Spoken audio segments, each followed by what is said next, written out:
In today's video, we're going to be looking at the MSI Claw. This is handheld gaming PC. Now you can end up getting this with the Intel Ultra 5 or the Intel Ultra 7, which is what I have here. Also 16 gigabytes of RAM, 500 gigabytes of storage. I believe they do have the 1 terabyte option. Now this is 7-inch IPS display, 120 Hz refresh rate, and it's running Windows 11, so full Windows. Let's start with the unboxing first. I'm super excited for this. This is the first time I actually have a handheld. I'm not sure if the Nintendo Switch would be considered that, but all right, so right on top, we do have the little pamphlet, kind of like a startup guide. And then here we go with the claw. It does have this dirty screen. I thought it was like that, but then I noticed it was just a film that's over it. There we go.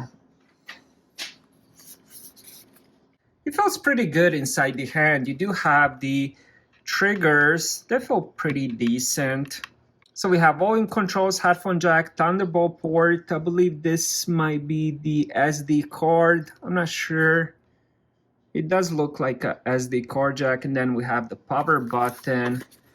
And then on the back, we have another trigger, M1 and the M2, which is really nice. So let's put that on the side. All right, so we have quick guide, charger brick, and then we have another, I think, second part of the charger. That's about it. Let's put this back.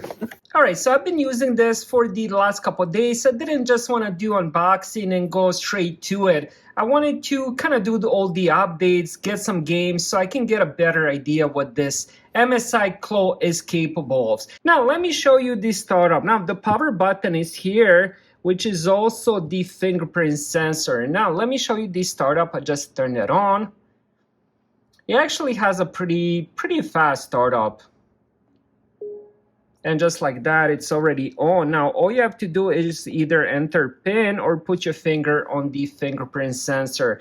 All right, now what we have here is the desktop mode. This is gonna look exactly the same as any Windows 11 laptop, desktop. You can pretty much do the same things and it looks the same. So you can download the apps. For example, here I have Steam, I already got that. I have GOG Galaxy, which is another site that holds the games and stuff like that. Now, as you guys can see, the buttons do have the colors. You can actually end up changing that.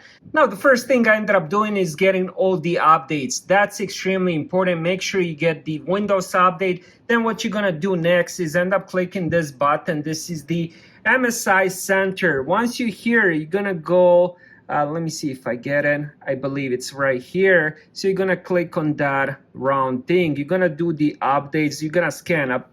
I already did all of these and they are really important, especially the BIOS. Make sure you do have it plugged in whenever you're doing updates. Now let's end up going back here. I wanted to show you another thing, which is the, let me see if I can find that.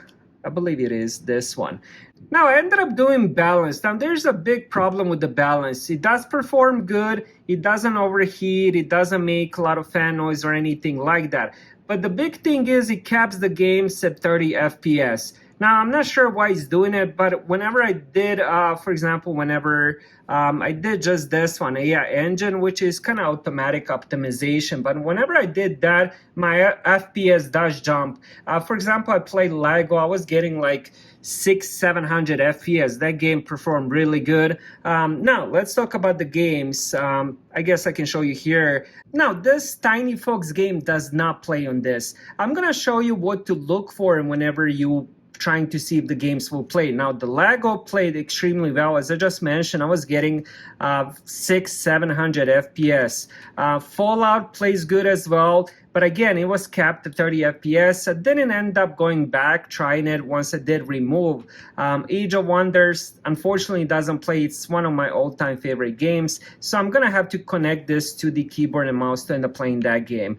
Now, Alan Wake plays great. I'm getting some good FPS. So on the Alan Wake, which is the very old AAA game, I was getting 60 FPS on the 1080p, very high resolution. So that one played really good.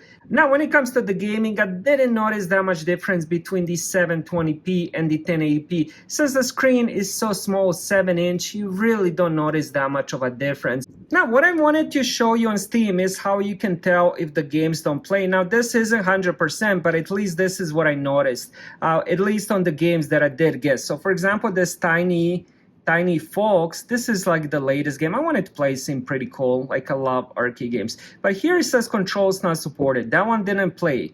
Age of Wonders, controls not supported. That one did not play with this. Now, Fallout, mostly playable with your controls. That one played. And the Alan Wake, again, supports your Xbox controller. Now, one of the main reasons I ended up getting this is for the emulation and the older games. Like, for example, like the Fallout New Vegas, which was a AAA title, but now it's, I don't even know, probably at least 10 years old. So games like that I kind of miss, I want to replay and stuff like that. Now, let me play you, let's go with the, for example, Lego. Let's end up opening up Lego here.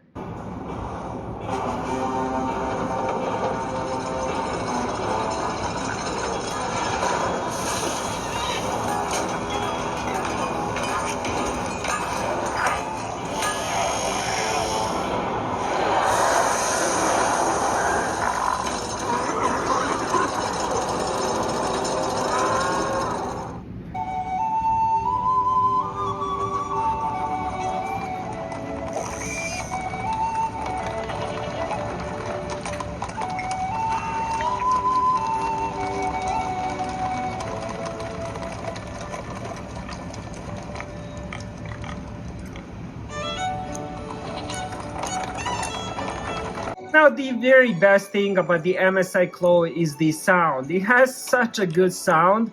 Honestly, I started watching videos, I started playing music. This is by far one of the best sounds. I'm talking about laptops, I'm talking about phones. By far the best sound. Absolutely amazing sound on this. So you mean to go through with your plan, then? Yes, it's all in hand. All the arrangements are made. I'm old, Gandalf. I need a holiday. You will keep an eye on Frodo, won't you? 2 eyes, as often as I can spare them. Now, if you click on this button, you're gonna get some settings, some options here. One of the option is the FPS. So right now I'm getting 440, 500 FPS, which is pretty awesome. Also, you can do some other stuff, like you can add tasks, take screenshots. This isn't just for the game. This is settings for pretty much whatever you're doing. So here you can end up turning it off, settings, brightness. The brightness itself is really good as well, but the best thing is definitely the sound. And then you can adjust the Wi-Fi, Bluetooth, and stuff like that. All right, now let's end up checking the settings. So let's see, video settings here. So we have 1280 times 720. Now I could end up changing that. Let me see if I can end up changing that. So let's do 920 times 1080. Refresh rate, we can do 120 hertz. Vertical sync, they always recommend to turn that off. And then texture quality, let's do high.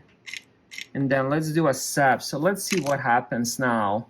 All right, so I had to restart for all the changes to take effect. So right now I'm getting 122.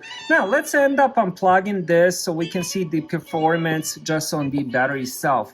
Will it decrease? And yes, it does decrease. It actually decreases quite a lot. So of the charger, I'm getting around 30. Now, again, I'm not sure if it's cut off. And it probably is now that I think about it. It is probably cut off to 30 FPS because right now it's not on the charger and it's on the balanced performance. But again, it's on the 1080p.